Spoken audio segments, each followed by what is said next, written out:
5월 14일 목요일 새벽 기도에 하나님 앞에 드립니다. 오늘 함께 기도할 지구촌의 미전도 종족은 인도의 반드 족속입니다. 지구촌에 47,300명이 있게 되고 대부분 다 인도의 한 주에 이렇게 살게 됩니다.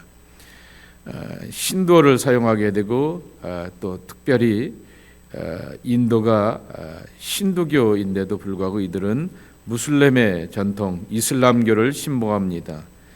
기독교인들은 그들 안에 1000명 가운데 1명, 그러니까 47,300명이라고 그랬더니 40여 명의 사람들이 있다라고 말하게 됩니다. 반드족은 산스크리트어로 반다, 광대라고 하는 뜻에서 유래하였다고 합니다.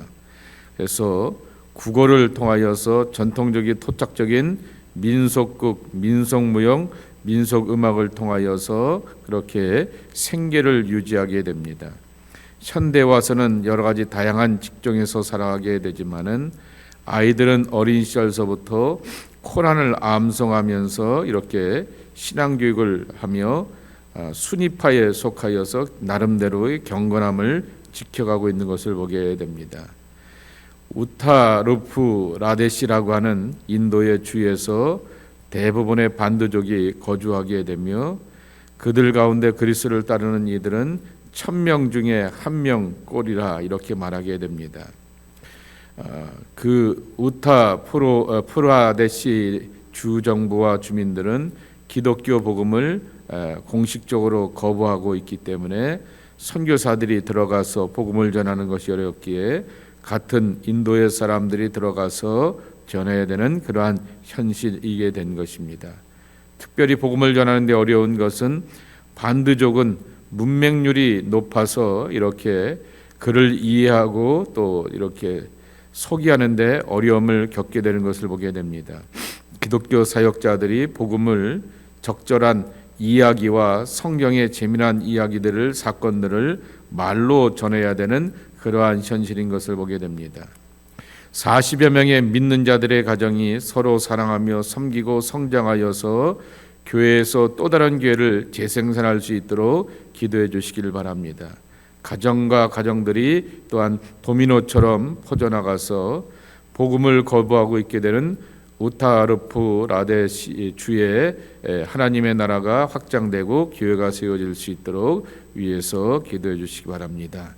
신도어를 사용하기 때문에 신구약 성경은 완역이 되어 있고 온라인 성경 예수님의 영화 오디오 설교도 듣고 볼 수가 있다고 합니다. 오늘은 창세기 41장 37절서부터 57절 끝절까지의 말씀입니다. 바로와 그의 모든 신하가 이 일을 좋게 여긴지라. 바로가 그의 신하들에게 이르되 이와 같이 하나님의 영에 감동된 사람을 우리가 어찌 찾을 수 있으리요 하고 요셉에게 이르되 하나님이 이 모든 것을 내게 보이셨으니 너와 같이 명철하고 지혜 있는 자가 없도다. 너는 내 집을 다스리라. 내 백성이 다 내 명령에 복종하리니 내가 너보다 높은 것은 내 왕자뿐이니라.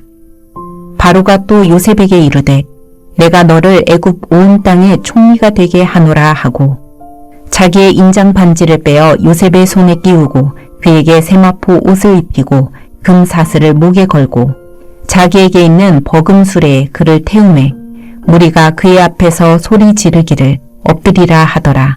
바로가 그에게 애굽 전국을 총리로 다스리게 하였더라.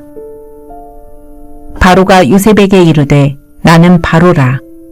애굽 온 땅에서 내 허락 없이는 수족을 놀릴 자가 없으리라 하고 그가 요셉의 이름을 사브낫 바네아라 하고 또 온의 제사장 보디베라의 딸 아스낫을 그에게 주어 아내로 삼게 하니라. 요셉이 나가 애굽 온 땅을 순찰하니라. 요셉이 애굽 왕 바로 앞에 설 때 30세라. 그가 바로 앞을 떠나 애굽 온 땅을 순찰하니 7해 풍년에 토지 소출이 심히 많은지라.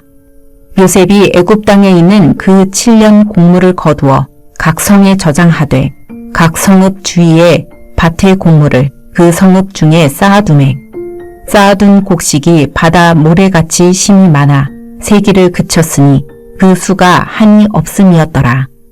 흉년이 들기 전에 요셉에게 두 아들이 나되 곧 온의 제사장 보디베라의 딸 아스낫이 그에게서 낳은지라.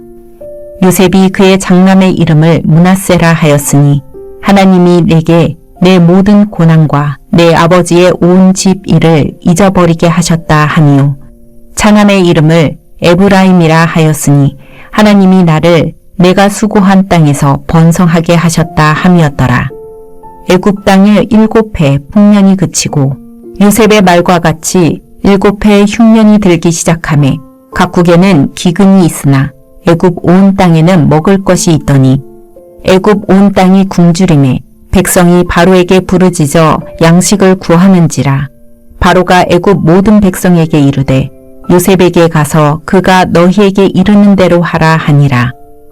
온 지면에 기근이 있음에 요셉이 모든 창고를 열고 애굽 백성에게 팔세 애굽 땅에 기근이 심하며 각국 백성도 양식을 사려고 애굽으로 들어와 요셉에게 이르렀으니 기근이 온 세상에 심함이었더라.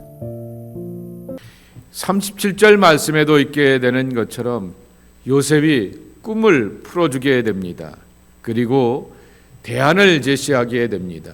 풍년의 7해를 맞이하게 되고 흉년의 7해가 오게 되면 좋은 시절에 있었던 그 풍년의 기억들을 다 잊어버리게 되는 심각한 흉년이 오게 되면 그것을 마치 삼켜버리게 되는 것처럼 어제의 풍년은 잊어버리고 오늘의 고난 앞에서 괴로워하게 되는 사람들이 가득하게 되니 지혜로운 사람을 준비하여서 이 풍년의 때에 창고에 저장할 것을 저장해 놓아서 이렇게 함께 나누는 것이 좋겠습니다 라고 말하게 됩니다. 그랬더니 이 바로와 그의 모든 신하가 그의 해석을 좋게 여겼더라 그랬습니다. 그리고는 이 바로와 그의 신하들이 함께 말하게 됩니다. 이와 같이 하나님의 영에 감동된 사람을 우리가 어찌 찾을 수 있으리요 그랬습니다. 대안을 마련하며 준비할 수 있는 사람이 다른 사람이 아니라 이 친구가 할 수 있겠다라고 말하며 30살에 이 요셉을 향하여서 이렇게 하나님의 영에 감동된 사람이라고 이렇게 인정하게 되는 것입니다. 요셉이 믿는 하나님을 인정하게 되었던 것이죠. 요셉에게 있게 되었던 통찰력과 지혜가 요셉이 섬기는 하나님으로부터 온 것이라고 하는 것을 깨닫고 고백하면서 하나님의 영에 감동된 사람이라고 이렇게 고백하게 되었다라고 하는 것입니다. 하나님이 신성한 하늘의 지혜의 근본으로 인정하고 고백하는 것이 바로와 그의 신하들의 입을 통하여서 나오게 되었던 위대한 고백이라고 하는 것입니다. 죄수에 불과하게 되었던 요셉이 바로 황제 앞에서 하나님의 능력을 증거하는 사람으로 인정받게 되었던 것이지요. 이것만으로도 그가 충분할 텐데 하나님은 그에게 또한 다음 길을 열어주시게 되는 것입니다. 그리고 39절에 보게 되면 요셉을 향하여서 이렇게 표현합니다. 하나님이 이 모든 것을 내게 보이셨으니 너와 같이 명철하고 지혜 있는 자가 없도다 그랬습니다. 지혜와 명철, 그것은 잠언서의 표현에도 있는 것처럼 여호와를 경외하는 힘으로부터 오는 것이다 라고 하는 것을 우리가 잘 알고 있게 됩니다. IQ가 높은 사람이 있습니다. EQ 지수가 높은 사람이 있습니다. 또 어떤 것에 대하여서 전문가들이 있게 되는 것입니다. 그러나 하나님의 백성들이 근본적으로 가져야 될 것은 지혜와 명철입니다. 하나님의 감동으로서 미래를 열어주게 되고 삶의 어려움들과 괴로움들에 대하여서 볼 줄 알고 풀어갈 줄 알고 돌파해낼 수 있는 능력, 이것이 바로 하나님의 지혜와 명철로 감동된 사람의 참 모습이라 말할 수 있을 것입니다.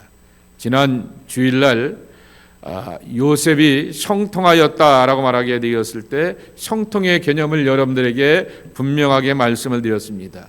모든 게 다 잘 되는 게 형통이 아니라 이렇게 말씀을 드렸습니다.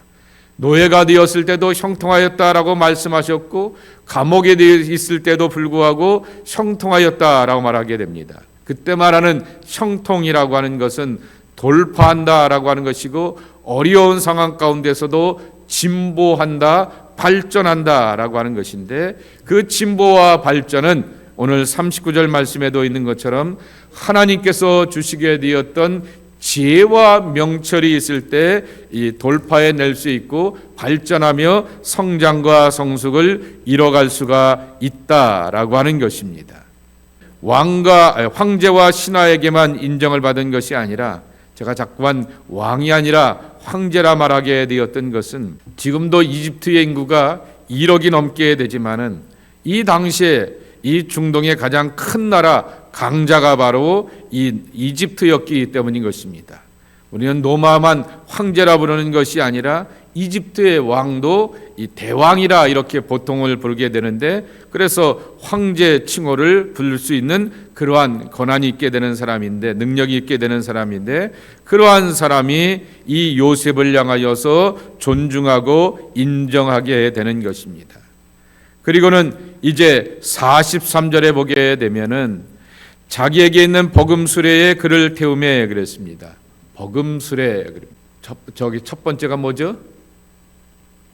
으뜸 아닙니까? 으뜸, 버금. 넘버원, 넘버2 말하게 되었을 때입니다. 요새 말로 변하게 되면은 세컨 리무진이죠. 예. 황제가 타게 되는 이렇게 세컨 리무진.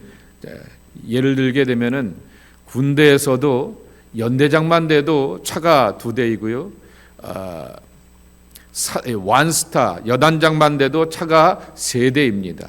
자가용도 하나 있게 되고요. 후방 지역에 나가게 되었을 땐 자가용이 하나 있게 되고요. 그리고 평소에 집차가 있게 되고 예비 집차가 항시 대기하고 있는 것을 보게 됩니다. 그래서 그것을 또 이렇게 누가 이렇게 이용하기도 하고 그렇게 하기도 하게 되는데 그렇게 완스타만 돼도 차가 3대인데 이 황제가 보통 이렇게 수레가 많지 않겠느냐라고 하는 것입니다.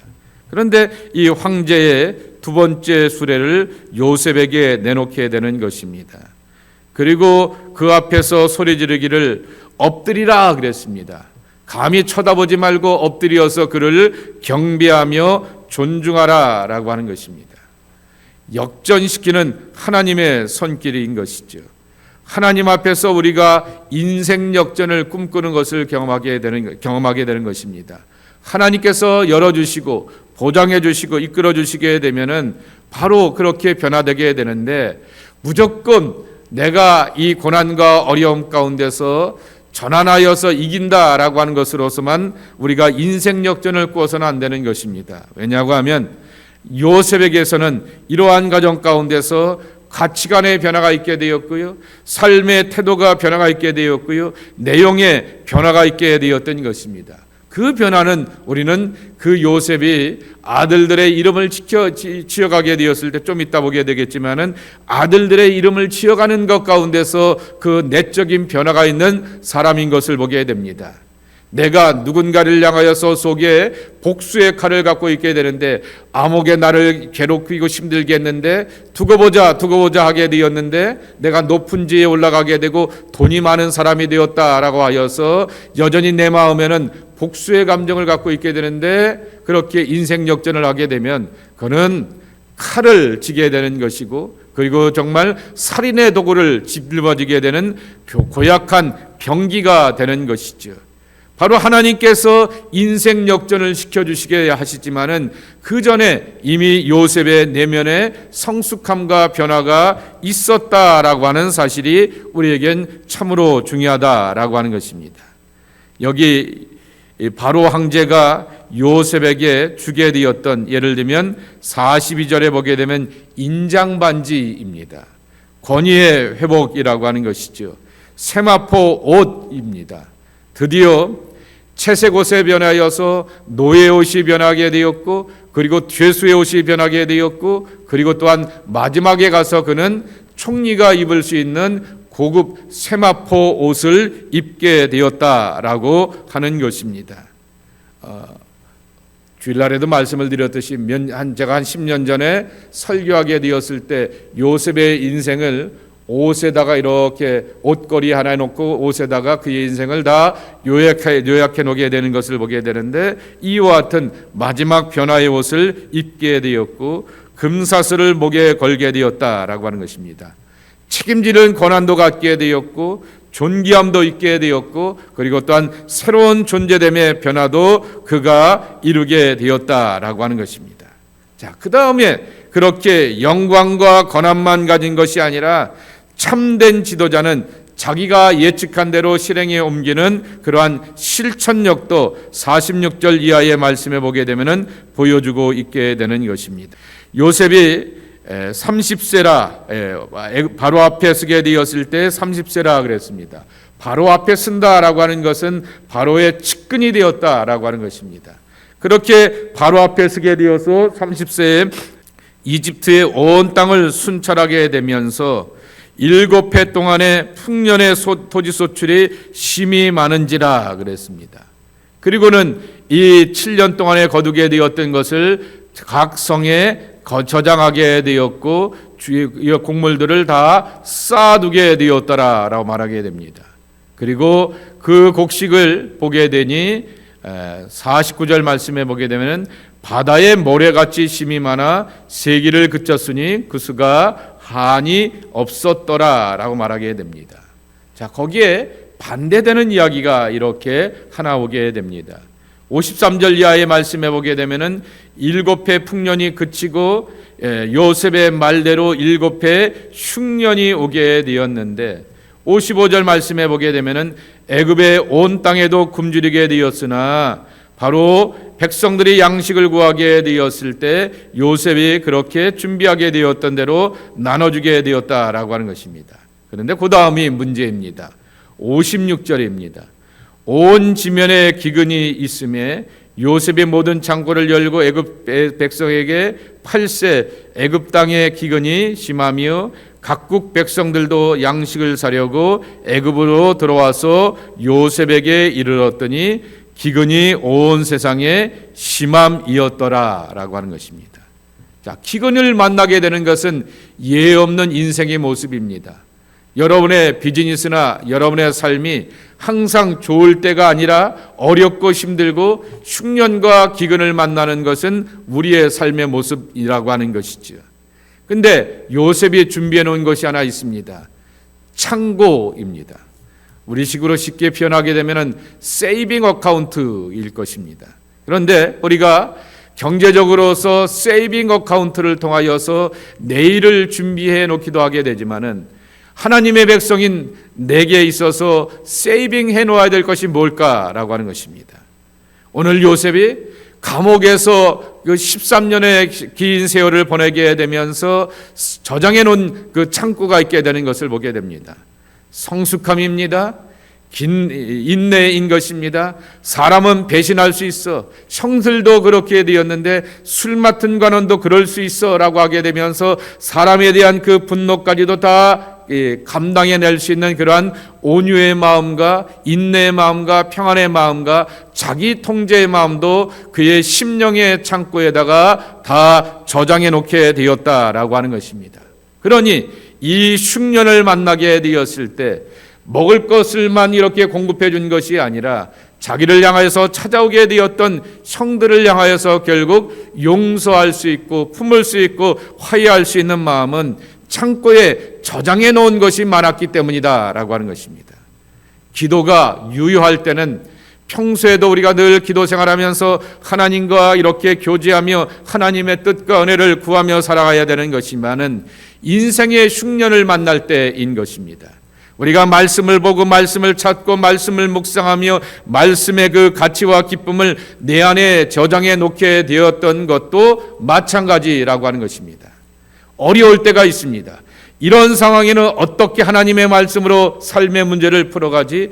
이런 경우에는 하나님의 말씀에 답이 있을 텐데 라고 하면서 곰곰이 묵상하게 되었을 때 떠오르는 영감들, 감동들이 우리에게 있다라고 하는 것입니다. 그러니 하나님의 사람들에게는 창고를 채우는 준비와 연습이 언제나 있어야 되는구나라고 하는 것을 이 요셉의 처신을 통하여 배우게 되는 것입니다. 경제적으로도 돈을 저장해 놓고 쟁겨 놓고 와서 다음을 기억하게 되고 어려울 때를 예비할 줄 아는 그러한 마음도 우리에게 있어야 되겠지만은 내 심령과 영혼의 창고에는 얼마나 하나님의 선한 것들로 나의 안에 가득 채우고 있는가라고 하는 것을 이 창고의 이야기를 통하여서 만나보게 되는 것입니다. 이 창고의 기근은 이집트만 국한된 것이 아니라 각국의 백성들도 찾게 되는 온 지면의 기근과 흉년이라 말하게 되는 것입니다. 우리가 분명히 경험하지 않았습니까? 코로나 때 캐나다만 그런 것도 아니고 대한민국만 그런 것도 아니고 미국만 그런 것도 아니고 전 세계가 다 괴롭고 힘든 것 가운데서 오히려 교회들 가운데 부흥을 이룬 교회가 있는가 하게 되면은 그때 교회들이 한 토론토 이 온타리오에도 248개의 교회가 있게 되었는데 지금 한 200개의 교회로 한 48개의 교회들이 이렇게 흐지부지 사라지게 되었던 아픈 경험들이 있는 것을 보게 됩니다. 그게 토론토 이 온타리오만 그런 것이 아니라 전 세계적인 그러한 모습이었던 것이죠. 창고에 준비해 놓을 것을 준비해 놓는 그러한 연단과 훈련과 그렇게 준비되어 있는 지혜로운 믿음이라고 하는 것입니다. 마지막으로 바로 앞에 있게 되는 요셉의 두 아들의 이름입니다. 51절 말씀해 보게 되면은 요셉이 장가를 들게 되었죠. 그렇게 장가를 들게 되었을 때 온의 제사장 50절에 보게 되면은 보디벨라의 딸 아스닷을 통하여서 자식을 낳았다 그랬습니다. 여기서 말하는 온이라고 하는 것은 온 세상의 온이 아니라 온이라고 하는 ON이라고 하는 그러한 특정한 지역에서 활동하게 되었던 제사장입니다. 그런데 이집트의 제사장이니까 황제가 이렇게 짝져준 제사장이기 때문에 그 이방의 신앙을 섬기게 되는 것이지만은 거기에 요셉은 빼앗기지 않게 되고 자기의 신앙을 굳건하게 지켜가게 됩니다. 그리고는 그 아들의 이름을 뭐라고 졌냐라고 하게 되면 므낫세라고 이렇게 짓게 되었습니다. 므낫세의 이름의 뜻이 뭐라고요? 잊어버림이라고 하는 것입니다. 여러분, 지어버린다고 지어지게 되겠습니까? 지어진다고 지어지는 것이 아니라 마음의 상처와 앙금과 여러 가지 괴로운 것들은 두고두고 남을 텐데 하나님께서 13년 동안 그를 연단시키고 훈련시키시며 그 연단과 훈련의 과정들을 내면에 그러한 이렇게 치리를 받고 회복이 되었기 때문에 잊게 되었다라고 하는 것입니다. 그것이 우리는 그의 형들을 만나게 되었을 때 요셉의 처신을 통하여 배우게 되는 것이지요.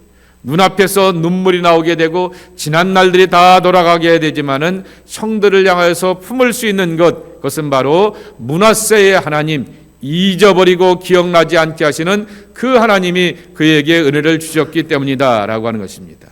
그래서 하나님의 사람들이 해야 될 것이 하나 있게 됩니다. 한번 따라해 볼까요? 잊는 연습.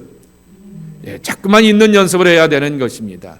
상처는 자꾸만 잊어버리게 되고 은혜는 기억하고 가슴에 새기는 그러한 삶을 우리가 살아가야 한다라고 하는 것입니다. 두 번째로는 그 두 번째 아들의 이름이 뭐라고요? 에브라임이라고 하는 것입니다.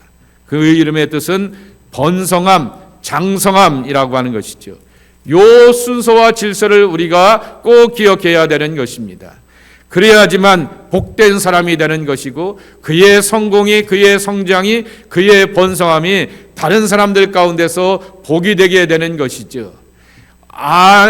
내면 안에 있게 되었던 여러 가지 괴로운 것들이 그대로 남아있는 사람이 번성의 복을 누리고 높은 지위에 올라가게 되면은 망나니 칼을 휘둘르게 되는 거죠. 그런 경험들을 우리가 이 땅의 통치자들을 통하여서 많이 만나지 않게 되겠습니까? 미국에도 그렇고 한국에도 그렇고 그러한 것들을 우리가 지켜보게 되면서 내면의 것들을 잘 이렇게 치리하고 잊어버리고 회복되는 것이 하나님이 주시는 번성의 복을 누리는 것에 더 큰 축복이 되어서 나도 복받는 사람이 될 뿐만 아니라 나를 찾아오는 사람들에게 필요한 것들을 나눠줄 수 있는 참된 복의 증거자가 되고 통로가 되어야 한다라고 하는 것입니다. 이러한 요셉의 축복이 저와 여러분의 삶 가운데도 함께하여 주시어서 하나님으로부터 지혜와 명철과 거룩한 감동으로서 세상을 이기는 복된 하나님의 사람들 되기를 주님의 이름으로 간절히 축복합니다. 하나님 감사합니다. 요셉의 지나온 삶들 30살밖에 되지 않게 됩니다. 우리의 자녀들의 30살을 기억하게 됩니다. 그리고 나의 30살을 기억해 보게 됩니다. 그리고 요셉의 30살을 돌아보게 되면서 얼마나 성숙하고 얼마나 멋지고 얼마나 하나님의 은혜에 충만한 사람이었던가라고 하는 것을 다시 한번 돌아보게 됩니다. 아버지 하나님, 우리의 삶도 여전히 세상의 크고 작은 일들과 어려움들을 경험하게 되지만은 정말 문하세의 축복으로 함께하여 주시어서 하나님께서 지워버리게 하여 주셨고 새로운 피조물 되게 하여 주셨는데 이전 것에 매이지 않고 아버지 모든 것들을 극복해 나가면서 하나님이 주시는 에브라임의 축복을 만날 수 있는 번성의 사람들이 저희들 되게 하여 주시옵소서. 그리하여서 하나님 앞에서 복받는 자가 될 뿐만 아니라 내 영혼의 창고, 내 말씀의 창고, 내 기도의 창고가 가득가득 챙겨지게 되어서 위기를 만나게 되었을 때 내 안에 평안과 기쁨이 있을 뿐만 아니라 다른 사람들을 위하여 기도해주며 권면하며 가르치며 세워가기에 부족함이 없는 영혼의 풍성함이 있고 부유함을 갖고 살아가는 하나님의 복된 사람들이 우리 모두가 되게 하여 주시옵소서. 오늘도 기도하면서 말씀을 챙겨갑니다. 기도를 챙겨갑니다. 그리고 하나님과 소통하고 교제하는 기쁨으로 우리가 살려고 합니다. 한 심령 한 심령들을 축복하여 주시어서 영혼의 부유함을 가지고서 세상을 이기는 자로 살아가는 주의 자녀들로 축복하여 주옵소서. 예수님의 이름으로 간절히 축복하며 기도합나이다. 아멘.